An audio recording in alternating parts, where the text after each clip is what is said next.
Hi everybody, welcome back to my channel. So it's a bit of a late video today, but I'm currently in the process of putting some IKEA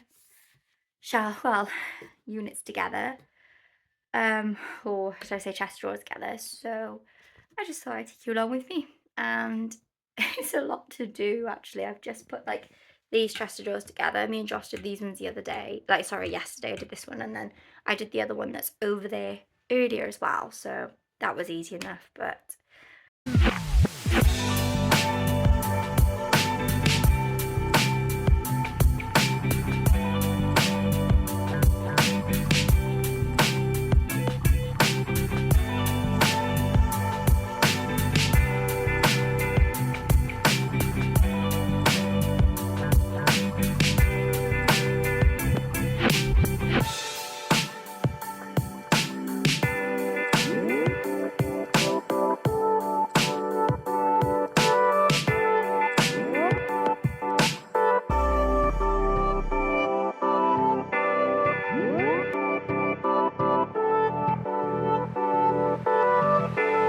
so that first draw took longer than it needed to do. It took me 20 minutes just to put the straws together.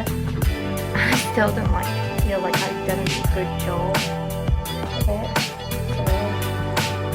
So I think I brought it back anyway.